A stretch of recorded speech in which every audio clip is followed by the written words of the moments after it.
This is the download recap from Sounds Profitable, the most important news from this week and why it matters to people in the business of podcasting. I'm Gavin Gaddis in a rare solo episode. This will be the final download recap of 2024. We'll be back the week of January 6th. For now, the download is brought to you by Podscribe. Find out more at podscribe.com. This week, the case for making a case or spoken word in 2024, Italian podcast licensing invoices, and industry experts predict podcasting in the new year. Let's get started. This Wednesday from Tom Webster at Sounds Profitable. To end the year's newsletter, Webster looked back at how audience media habits appear to be changing. The 5,071 respondents to the Podcast Landscape 2024 were asked to rank which of 15 major types of media they've consumed less of over the past 12 months, as well as what they've started consuming more of. In the more category, unsurprisingly, TikTok takes first place, 53%, followed by YouTube, 49%, and podcasts, 45%. A quote from Tom, quote, "The good news, of course, is that podcasting is in the top 3 and has a very healthy score. The top 2 should also not surprise you because online video has devoured the world, our little corner included. And I'm not going to call the 45% figure for podcasting a mixed bag. It's really good showing, considering the sample of the general population and not just podcast consumers. However, there is no doubt that number 2 on the list had a lot to do with number 3, end quote. The top 3 less consumed list, topped by X, AM/FM broadcast radio, and AM/FM streaming radio, and then followed by Facebook and Instagram. When filtered for respondents age 18 to 34, the numbers for AM/FM radio options jump up 10%, and cable TV/network TV takes the third spot, with X being taken off entirely. Looking at media from a holistic perspective as 3 categories, video, audio, and text, audio is slipping. Spoken word content is losing ground to video as video gains traction overall, leaving behind the strengths of spoken word that made podcasting viable in the first place. Webster reflects on his attempts to talk his son into listening to podcasts and considers his core failing to have been trying to sell podcasts instead of the virtue of spoken word overall as a concept. Therein lies the message for 2025. Podcasting, if it wants to retain its podcasting DNA, needs to loudly and proudly celebrate spoken word. A quote from Webster, quote, "It's selling audio that is really crucial for us in 2025, and I think podcasters of all stripes need to talk about it, even if your show is a video show. We can build better audio podcast clients, but asking people to migrate to audio and change podcast clients is too many behaviors to change at once. We can sell audio better first, and I think we have to because podcasting is never going to own video," end quote.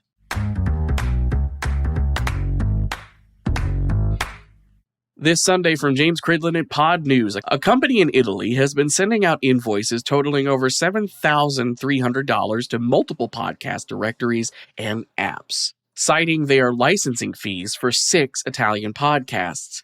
Most notable is the fact that these 6 shows are freely open podcasts. According to Cridlin's reporting, a company by the name of Licensing is behind the legal-looking payment requests. The argument made by the company being podcasts, like any other forms of media, require quote-unquote appropriate licensing to ensure the creators receive compensation, a claim refuted by the last 20 years of how RSS-based podcast distribution has operated.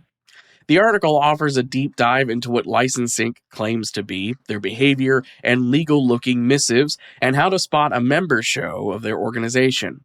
By the end, Cridlin calls for a trade association to tackle the issue like this as an industry. Beyond that, though, the existence of this piece proves what has been built by Pod News, a way for journalists to hold bad actors accountable and bring visibility to what they're doing. This isn't the first time Pod News has covered a bad actor, but it is a fresh example of why Sounds Profitable is a sponsor of Pod News and why we encourage others to subscribe and consider becoming a financial supporter. With support on platforms like Patreon, journalists like Cridlin can continue tackling important work in the industry.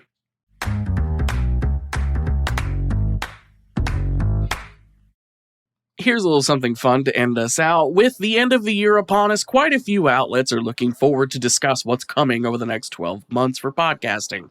First up, Co-Host gathered 28 industry experts together to make predictions for the new year. This includes our very own Brian Barletta, by the way.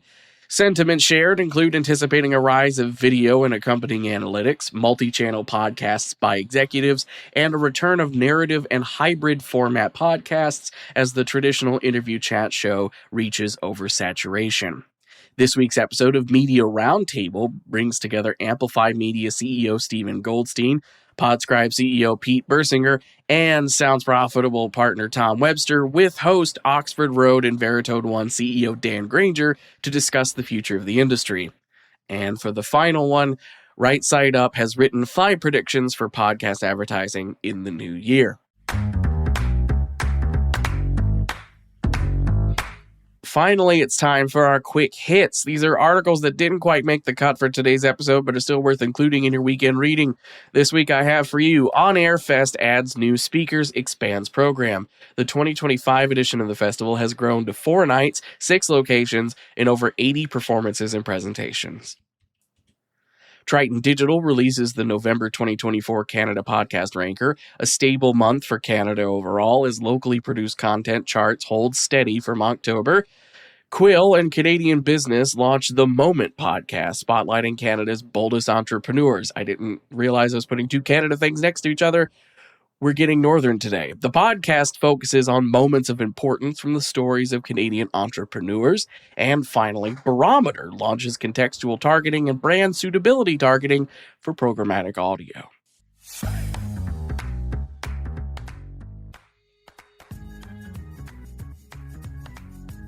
And that was the download brought to you by Sounds Profitable. I know I went through today's stories fast, so be sure to check out the links to every article I mentioned. You can find them in your podcast listening app or at the download section of soundsprofitable.com. Thank you for sticking it out with us, and I hope to bring you the top stories you might have missed from the past week next year.